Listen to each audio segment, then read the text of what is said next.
मुझे इसलिए याद है कि वो जब आए थे कायदे आज़म, इधर उधर सब वो देख रहे थे, तो उन्होंने मुझे देखा था, मेरे सर पे हाथ रखा कि ये भी है, और ये मुजाहिदा है, ये पाकिस्तान के लिए है, आप बेगम प्लीज़ आपकी बेटी है।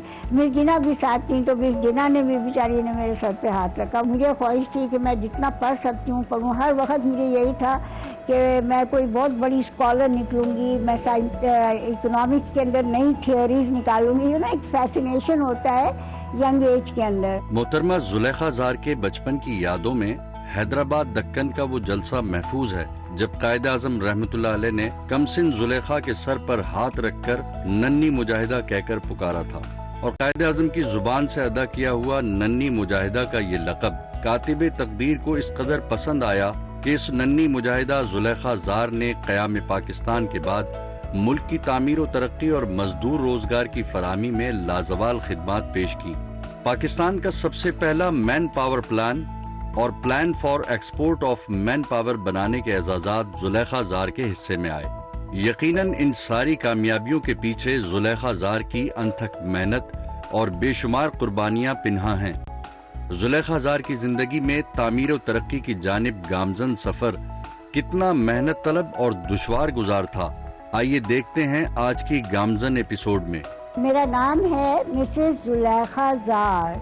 मेरे हस्बैंड का नाम था सजाद रसूल ज़ार। जो मेरी मदर थी, माशाल्लाह वो बहुत ही बड़ी सोशल वर्कर थी, और उन्होंने पाकिस्तान मूवमेंट के लिए बहुत ज़्यादा काम किया था। जिना साहब के साथ और मिस जिना के साथ वो मिल करके उन्होंने पाकिस्तान मूवमेंट के लिए बहुत किया। उनकी बहुत फोटोग्राफ्स हैं और बहुत जगहों पे, और वो ऑडिटर बहुत अच्छी थी, तो उनकी ऑडिटरी की वजह से लोग जो थे वो बहुत महजूज होते थे सुन करके, और ख़ास करके पाकिस्तान की क्रिएशन के लिए उन्होंने बहुत काम किया मिस जिना के साथ मिलकर। तो मैं अम्मी को जब जाते हुए देखती थी तो मैं बहुत ही उससे इम्प्रेस होती थी, और as a small girl you know मेरी भी ख्वाहिश होती थी कि मैं अपनी अम्मी की तरह से बोलूँ, मैं अपनी अम्मी की तरह से सब जाओ, पाकिस्तान के क्रिएशन के लिए मैं हेल्प करूं। क्योंकि आपको पता है उस वक्त इतना जज्बा और इतना वलवला था लोगों के अंदर पाकिस्तान के क्रिएशन के लिए कि इंतहा नहीं है। फिर वहाँ से माइग्रेट करके, क्योंकि मेरी अम्मी जो थी कॉन्स्टिट्यूएंट असेंबली की वहाँ पर वाहिद मुस्लिम मेंबर थी, तो फिर अबू ने यहाँ पर आकर के पहली न्यूज़ एजेंसी खोली जिसका नाम था United press of Pakistan, UPP कहलाता था। तो उस ज़माने में APP आई थिंक बाद में आया, जो गवर्नमेंट ने अपना कायम किया, but UPP was the only agency जो कि यहाँ पर उस वक्त प्राइवेट सेक्टर के अंदर कायम हुई थी, and for a long time वो उसी तरह से रही। क़याम पाकिस्तान से कबल जुलेखा ने सहाफ़ती और नवाब घराने में आँख खोली थी। जुलेखा के वालिदैन तहरीक पाकिस्तान के मुतहर्रिक और फ़ाल रुकन थे।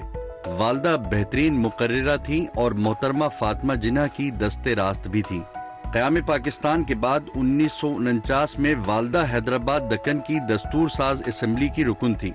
हैदराबाद स्टेट पर भारतीय हुकूमत के कब्जे के बाद वालिदैन हिजरत करके पाकिस्तान आए। जुलेखा को कमसनी में हिजरत का वो बहरी सफर आज भी याद है। ये घराना पाकिस्तान तो पहुंच गया, लेकिन उनके अज़्म व इरादे का इम्तिहान लेने के लिए बहुत से इम्तिहान सामने खड़े थे। वालदा ने विमेन रिफ्यूजीज रिहेबिलिटेशन एसोसिएशन की बुनियाद रखी और कराची के सर सैयद कॉलेज, सैयद रजा अली कॉलेज और खवातीन की कॉलोनी हाजराबाद तामीर करवाने में कलीदी किरदार अदा किया। जबकि वालिद ने पाकिस्तान की पहली news agency United press of Pakistan की बुनियाद रखी।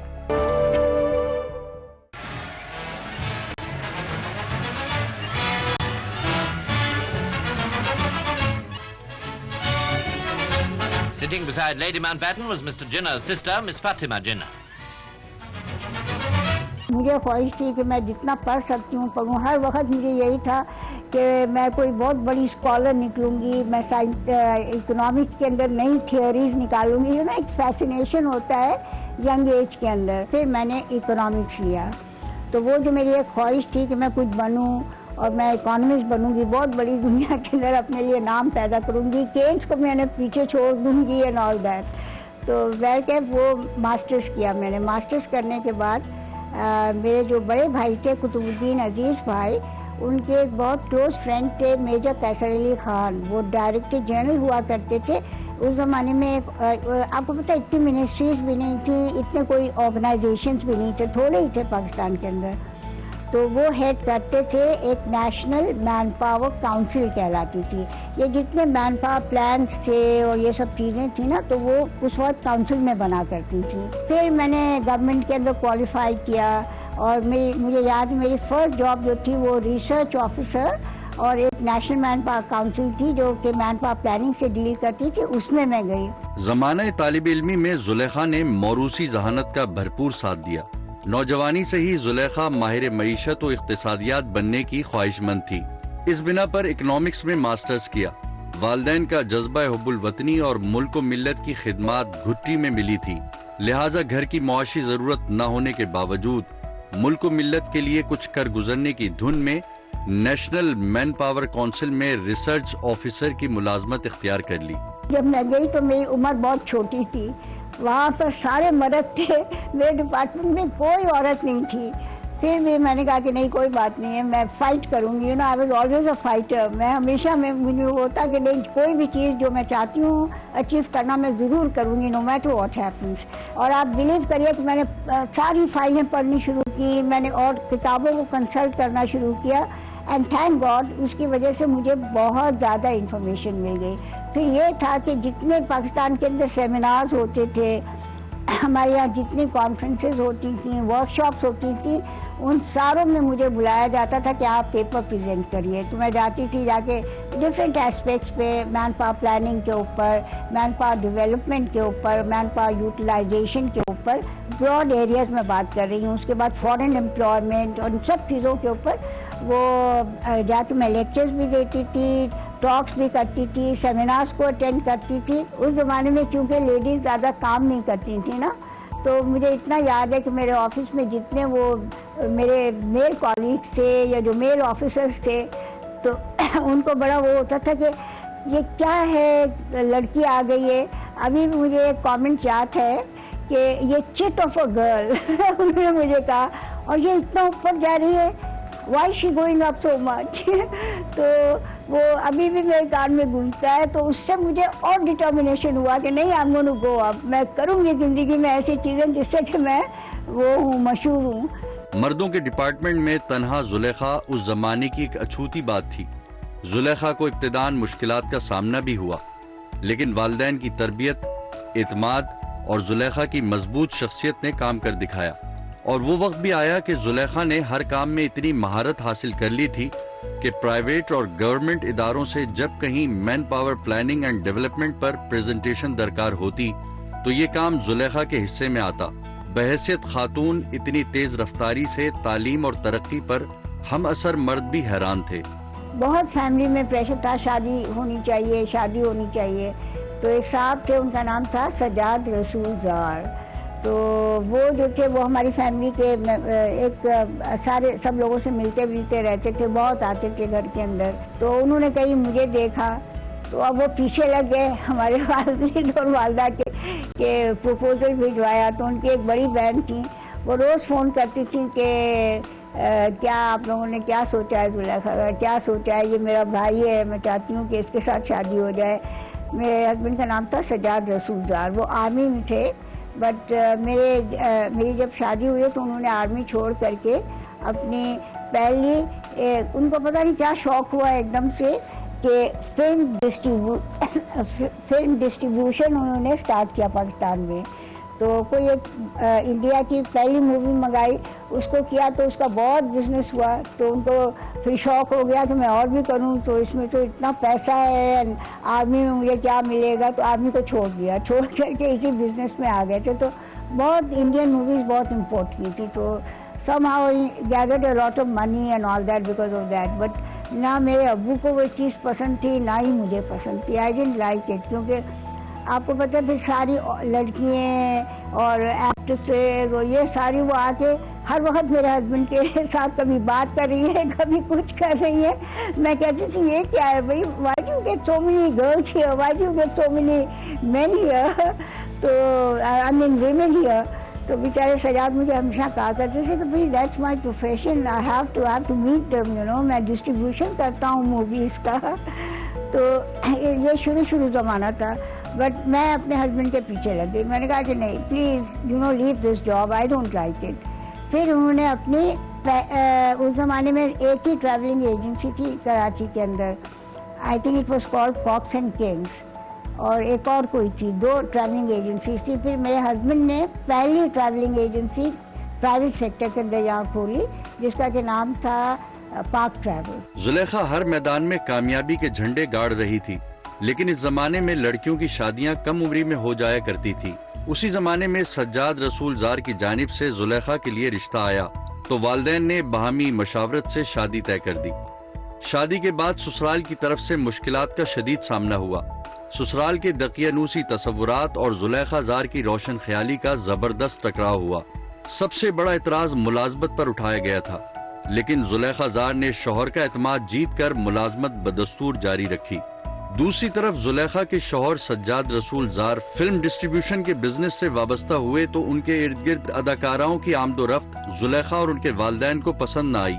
जुलेखा जार के समझाने पर उनके शौहर ने फिल्म डिस्ट्रीब्यूशन बिजनेस छोड़कर ट्रैवल एजेंसी का बिजनेस अपना लिया और उसमें खूब तरक्की की।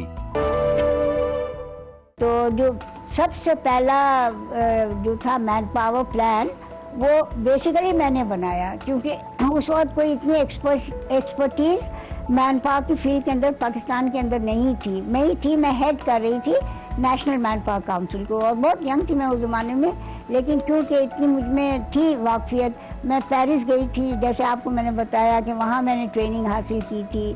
फिर मैं कनाडा गई थी, वहाँ एक बहुत फेमस यूनिवर्सिटी है मैगिल यूनिवर्सिटी, वहाँ मैंने इकोनॉमिक डेवलपमेंट के अंदर पढ़ा। और क़याम पाकिस्तान के बाद एक बहुत बड़ा मसला रोजगार की कमी और मुलाजमतों की अदम मौजूदगी था, जिसको हल करने के लिए जुलेखा जार ने इंस्टीट्यूट से रोजगार की फराहमी तक हर मरहले पर गैर मामूली किरदार अदा किया। तामीर और तरक्की के तमाम तर मंसूबाजात में रोजगार की फराहमी को मद्देनजर रखना जुलेखा जार की अव्वलीन तरजीह थी। Man power planning and development के शोबे में जुलेखा जार तन्हा कौमी शनाख्त रखने वाली खातून के तौर पर मंजर आम पर आने लगी। जुलेखा जार का माहिर मुआशियात बनने का ख्वाब इस सूरत में पूरा हुआ कि पाकिस्तान का सबसे पहला मैन पावर प्लान बनाने का एजाज जुलेखा जार के हिस्से में आया। मेरा जो दूसरा बेटा है उसका नाम है आसिफ जार। पहला तो डॉक्टर राशिद जार है, और वो भी माशाल्लाह बहुत अच्छा कर रहा है। यूनिसेफ के अंदर था, अभी कुछ अर्सा पहले वो एक और उसमें ऑर्गेनाइजेशन में आया है। और दूसरा बेटा जो है उसका नाम है आसिफ जार, और आसिफ जार ने इसमें पब्लिक फाइनेंस के अंदर और दूसरे कमर्शियल फाइनेंस में स्पेशलाइज किया, तो और कंप्यूटर्स के अंदर। तो आजकल वो ऑस्ट्रेलिया में है। जुलेखा जार की मुतहरिक जिंदगी एक तरफ मुल्क व मिल्लत की तामीर में किरदार अदा कर रही थी, तो दूसरी जानिब घरेलू जिंदगी और बच्चों की परवरिश पर भी भरपूर तवज्जो दी जा रही थी। जुलेखा जार का कहना है कि पाकिस्तान में खवातीन के लिए दुश्वार गुजार मामलात हैं, दफातर में इम्तियाजी सलूक बढ़ता जाता है। जुलेखा जार खवातीन को पैगाम देती हैं कि उन्हें कौमी सतह पर खुलकर अपना किरदार अदा करना चाहिए। साथ में वो मर्दों को भी नसीहत करती हैं कि खवातीन के हवाले से कुशादा दिली का मुजाहिरा करें और बेटियों और बेटों के दरमियान यकसा सलूक रवा रखें। लड़कियां जितना हो सकता है पढ़े, जितना हो सकता है एम्प्लॉयमेंट करे, उनके लिए कोई बंदिश नहीं होनी चाहिए, और उनको इक्वल ट्रीटमेंट देना चाहिए मर्दों के साथ।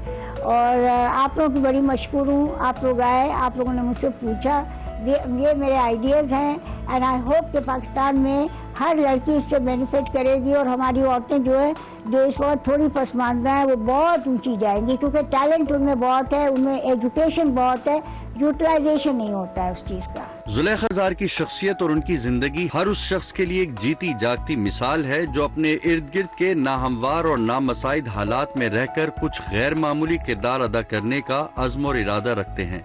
जुलेखा जार ने हर मुश्किल में से आसानी निकालने का अज़्म किया और उसमें गैर मामूली कामयाबी हासिल की। मुल्क व कौम के लिए जुलेखा जार की खिदमात लायक तहसीन है, और बिलाशुबा बानियाने पाकिस्तान के साथ साथ नौमौलूद मुमलिकत खुदादाद की बागदौड़ संभालने और उसे मुश्किल हालात से निकाल कर तरक्की की राह पर गामजन करने वाली शख्सियात को मुल्क व मिल्लत हमेशा खिराज तहसीन पेश करते रहेंगे।